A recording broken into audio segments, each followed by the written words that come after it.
ஹரியானா மற்றும் ஜம்மு காஷ்மீரில் இரு மாநிலங்களிலுமே காங்கிரஸ் ஆட்சியை பிடிக்கக்கூடிய ஒரு சூழல் ஏற்பட்டிருக்கிறது. ஹரியானா அன்று ஜம்மு காஷ்மீர் இரண்டுத்திலேயுமே காங்கிரஸ் முன்னிலை பெற்று வருகிறது.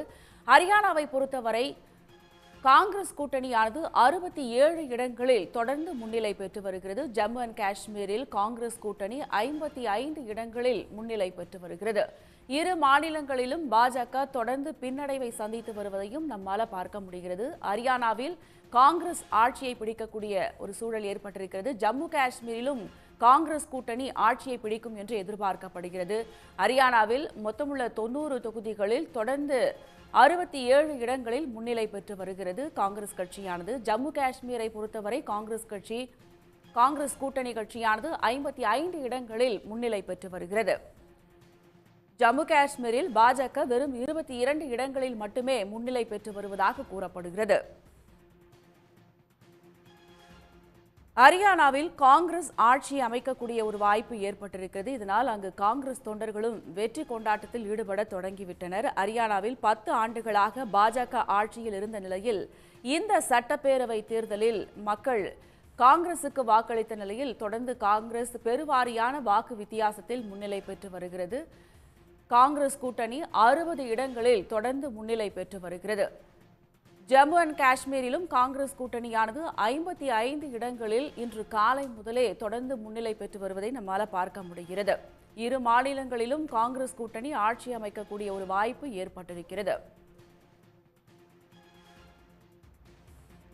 காஷ்மீர் முன்னாள் முதல்வர் உமர் அப்துல்லா 2 தொகுதிகளில் முன்னிலை பெற்று வருகிறார். இது பற்றிய பார்வைகளை பகிர்ந்து கொள்வதற்காக பத்திரிகையாளர் திரு அரவிந்த் குணசேகர் நம்மோடு இணைந்திருக்கிறார். இணைந்தமைக்கு நன்றி திரு அரவிந்த் குணசேகர். தற்போது ஹரியானாவிலும் ஜம்மு அண்ட் காஷ்மீரில் இரண்டிலுமே காங்கிரஸ் ஆட்சி அமைப்பதற்கான முன்னிலை நிலவரமாக தென்படுகிறத பார்க்கிறோம். கருத்து கணிப்புகள் ஜம்மு அண்ட் காஷ்மீரை பொறுத்த வரைக்கும் வேறு மாதிரியாக சொல்லப்பட்டது. ஆனால் ஹங் அசம்பிளிக்கெல்லாம் வாய்ப்பே இல்லை என்பது போல தற்போதைய முன்னிலை நிலவரம் காட்டுது. உங்களுடைய பார்வை என்ன? ஹரியானா மற்றும் ஜம்மு காஷ்மீர் இரண்டு மாநிலங்களில் நடைபெற்ற தேர்தலுக்கான முடிவுகள் ஒரு ஏர்லி ட்ரெண்ட்ஸ் தான் தற்போது வெளியாகி இருக்கிறது.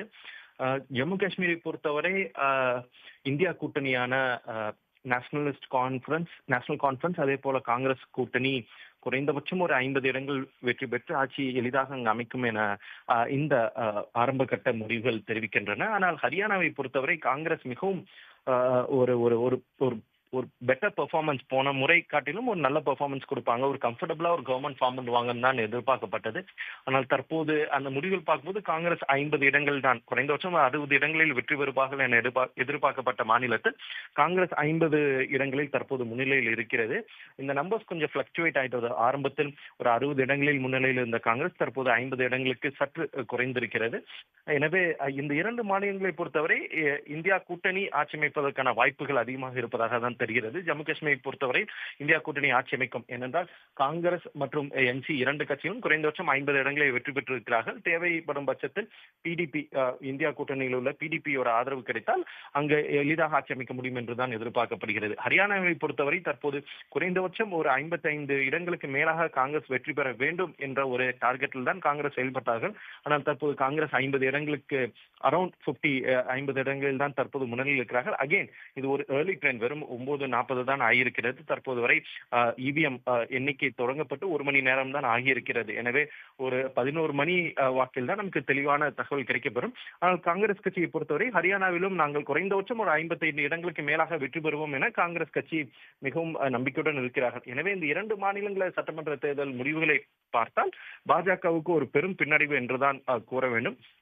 குறிப்பாக ஹரியானாவை எடுத்துக்கொண்டால் காங்கிரஸ் கட்சி இந்த தேர்தலை 3 அந்த ஒரு ஸ்லோகனில் இந்த தேர்தலை சந்தித்தார்கள். அதாவது ஜவான், கிசான், பைல்வான். அதாவது ஜவான் என்பது ராணுவ வீரர்கள், அந்த அக்னிவீர் திட்டத்தினால் ராணுவ வீரர்களுக்கு பெரும் பின்னடைவு ஏற்பட்டிருப்பது என்பதை ஒரு ஒரு முழக்கமாக கொண்டுதான் காங்கிரஸ் தேர்தலை சந்தித்தது. அதே போல கிசான், விவசாயிகள் பிரச்சனையை முன்னிறுத்தினார்கள். அதே போல பைல்வான், அதாவது ஹரியானா மாநிலத்தை எடுத்துக்கொண்டால் மல்யுத்த வீரர்கள் அங்கு மிகவும் ஒரு கன்சாலிடேட்டடான ஒரு மிகவும் இன்ஃபுளுன்ஸான ஒரு செக்டராக பார்க்கப்படுகிறார்கள். இந்த மூன்று அந்த செக்டரில் ஏற்படும் பிரச்சனைகளை முன்னிறுத்திய காங்கிரஸ் இந்த தேர்தலை சந்தித்தது. எனவே ஹரியானாவை தான் ஹரியானா மாநில தேர்தல் முடிவுகள் தான் காங்கிரஸ் கட்சிக்கு சற்று ஒரு ஒரு ஒரு ஒரு ஒரு பயத்தை கொடுத்திருக்கிறது என்பதுதான் பார்க்க முடியும். ஆனால் அகைன் நான் முன்பே சொன்னது போல ஒரு ஏர்லி ட்ரெண்ட்ஸ் இந்த நம்பர்ஸ் மாறுவதற்கான வாய்ப்பும் இருக்கிறது. எனவே பொறுத்திருந்தான் பார்க்க வேண்டும். ஆனால் காங்கிரஸ் கட்சியை பொறுத்தவரை இந்த 2 மாநிலத்தில் ஆட்சி அமைத்து விடுவோம் என்ற நம்பிக்கையில் இருக்கிறார்கள். பாஜகவை பொறுத்தவரை ஹரியானா தேர்தல் முடிவுகள் முன்பு தேர்தல் கருத்து கணிப்பு முடிவுகள் சொன்னது போல ஒன் சைடடாக இருக்காது, ஒரு டைட்டான ஒரு கான்டெஸ்டாக இருக்கும் என்பதுதான் பாஜகவின் கருத்தாகவும் இருந்து வருகிறது. எனவே ஒரு 11-12 மணி வாக்கில் நமக்கு ஒரு தெளிவான ஒரு முடிவு கிடைக்கும் என்றுதான் தெரிகிறது. உள்ளபடியே நீங்க சொன்ன மாதிரி இது ஏர்லி ட்ரெண்ட்ஸ் தான்.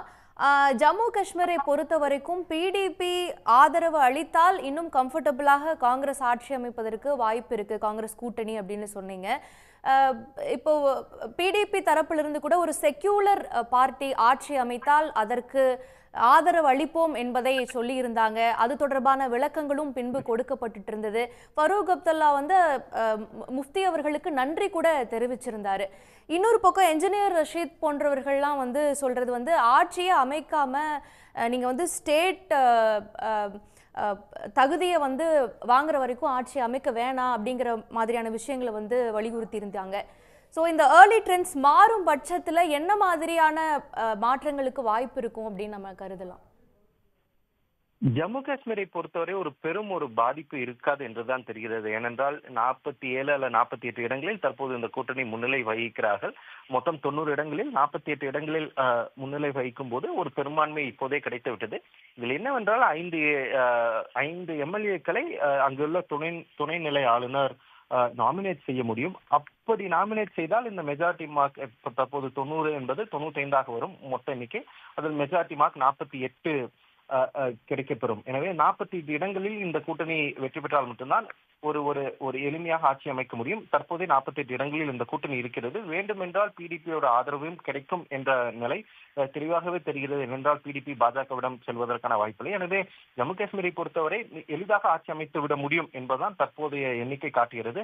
ஹரியானா தான் தற்போது எதிர்க்கட்சி கூட்டணிக்கு சற்று ஒரு பின்னடைவாக எதிர்பார்த்ததை விட சற்று அந்த பெர்ஃபார்மன்ஸ் எதிர்பார்த்த அளவுக்கு இல்லை என்பதுதான் சற்று ஒரு பின்னடைவாக எதிர்கட்சிக்கு பார்க்கப்படுகிறது. பட் காங்கிரஸ் கட்சியை பொறுத்தவரை இல்லை, இது ஏர்லி ட்ரெண்ட்ஸ் தான். ஒரு 12 மணி வாக்கில் ஒரு கிளியர் லீட் காங்கிரஸ் கட்சி கிடைத்துவிடும். 55 இடங்களுக்கு மேலாக வெற்றி பெறுவோம் என நம்பிக்கையுடன் இருக்கிறார்கள். பார்ப்போம்.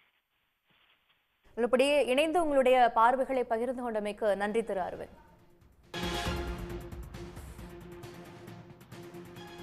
ஹரியானாவை பொறுத்தவரைக்கும் நட்சத்திர வேட்பாளர்களின் முன்னிலை நிலவரங்களை பார்க்கிறோம். அதில் முதலமைச்சராக தற்போது பதவி வகித்து வரக்கூடிய நயாப் சிங் ஷைனி பாஜகவில் லட்வா தொகுதியில் போட்டியிட்டிருந்தார், அவர் முன்னிலை வகிக்கிறார். அதே போல ஜுலானா தொகுதியில் போட்டியிட்டிருந்த வினேஷ் போகத்தும் முன்னிலை வகிக்கக்கூடியதை பார்க்கிறோம். ஹரியானாவை பொறுத்தவரை நட்சத்திர வேட்பாளர்களின் முன்னிலை நிலவரங்களை பார்க்கிறோம்.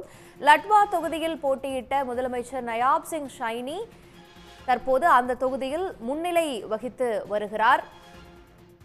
அதேபோல ஜம்மு அண்ட் காஷ்மீரை பொறுத்தவரைக்கும் கந்தர்பால் தொகுதியில் போட்டியிட்ட தேசிய மாநாட்டு கட்சியின் ஒமர் அப்துல்லா தற்போது முன்னிலை வகிக்கக்கூடியதை பார்க்கிறோம்.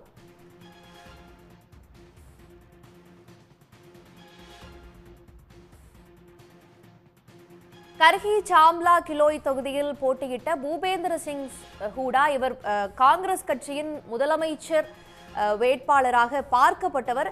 இவர் அந்த தொகுதியில் முன்னிலை வகிக்கக்கூடியதை பார்க்கிறோம். காங்கிரஸ் கட்சியின் முக்கிய வேட்பாளரான பூபேந்திர சிங் ஹூடா முன்னாள் முதலமைச்சர், அவர் கர்ஹி சாம்லா கிலோய் தொகுதியில் முன்னிலை வகிக்கக்கூடியதை பார்க்கிறோம். அதே போல பெரும் எதிர்பார்ப்புக்குள்ளான ஜுலானா தொகுதியின் நட்சத்திர வேட்பாளர் வினேஷ் போகத்தும் முன்னிலை வகிக்கிறார். காங்கிரஸ் கட்சியின் சார்பாக ஜுலானா தொகுதியில் போட்டியிட்ட வினேஷ் போகத் தற்போது முன்னிலை வகிக்கக்கூடிய நிலவரத்தை பார்த்து கொண்டிருக்கிறோம். லட்வா தொகுதியில் பாஜக சார்பில் போட்டியிட்ட பாஜகவின் நட்சத்திர வேட்பாளரும் பெரும்பாலும் இந்த முறையும் அவர்தான் முதலமைச்சர் வேட்பாளராக இருப்பார் என்று எதிர்பார்க்கப்பட்டது நயாப் சிங் ஷைனி லட்வா தொகுதியில் முன்னிலை வகிக்கக்கூடியதை பார்க்கிறோம்.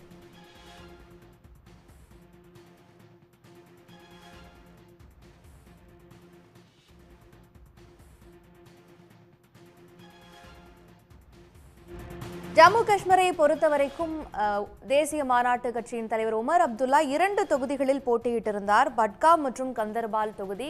அதில் கந்தர்பால் தொகுதியில் தற்போது அவர் முன்னிலை வகிக்கக்கூடியதை பார்க்கிறோம். காலை வாக்கு எண்ணிக்கை தொடங்கியது முதல் 2 தொகுதிகளிலுமே அவர் முன்னிலை பெற்று வந்தார். குறிப்பாக இந்த கந்தர்பால் தொகுதி கவனிக்கத்தக்கதாக இருக்கிறது. இந்த தொகுதியில் உமர் அப்துல்லா முன்னிலை வகிக்கக்கூடியதை பார்க்கிறோம்.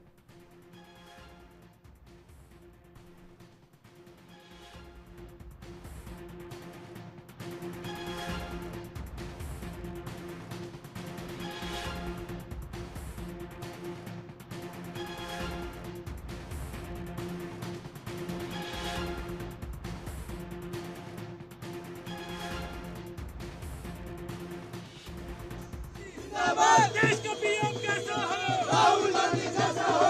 देश का पीएम कैसा हो? राहुल गांधी जैसा हो। देश का पीएम कैसा हो? राहुल गांधी जैसा हो। राहुल गांधी जिंदाबाद। राहुल गांधी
கருத்து கணிப்பை பொய்யாக்கும் வகையில் ஹரியானாவில் காங்கிரஸ் பாஜக இடையே கடும் போட்டி நிலவுகிறது. ஹரியானாவை பொறுத்தவரை தொடர்ந்து காங்கிரஸ் முன்னிலை பெற்று வருகிறது. அங்கு காங்கிரஸ் கூட்டணியானது ஆட்சியை பிடிக்கும் வாய்ப்பு ஏற்பட்டிருக்கிறது. தொண்டர்கள் தற்போது வெற்றி கொண்டாட்டத்திலும் ஈடுபட்டு வருகின்றனர். அதேபோல ஜம்மு அண்ட் காஷ்மீரிலும் தொடர்ந்து காங்கிரஸ் கூட்டணியானது தொடர்ந்து முன்னிலை பெற்று வருகிறது. மொத்தமுள்ள 90 தொகுதிகளில் 51 இடங்களில் காங்கிரஸ் கூட்டணி முன்னிலை பெற்று வருகிறது. ஹரியானாவில் காங்கிரஸ் கட்சி பெரும்பான்மை இடங்களை கைப்பற்றும் என கருத்து கணிப்பு வெளியாகியிருந்தது. அதேபோல ஹரியானாவில் காங்கிரஸ் கூட்டணியானது பெரும்பான்மையான இடங்களில் அதிகப்படியான வாக்கு வித்தியாசத்தில் தொடர்ந்து முன்னிலை பெற்று வருகிறது. காஷ்மீரில் உமர் அப்துல்லாவின் தேசிய மாநாட்டு கட்சி மட்டுமே 40 இடங்களுக்கு மேல் முன்னிலை பெற்று வருவதும் ஒரு குறிப்பிடத்தகுந்த விஷயமாக பார்க்கப்படுகிறது. ஹரியானா சட்டப்பேரவை தேர்தலில் காங்கிரஸ் பாஜக இடையே கடும் போட்டி நிலவி வருகிறது. தொடர்ந்து ஹரியானாவில் காங்கிரஸ் கூட்டணியானது முன்னிலை பெற்று வருகிறது. 70 தொகுதிகளில் காங்கிரஸ் முன்னிலை பெற்றிருந்த நிலையில் தற்போது பாஜக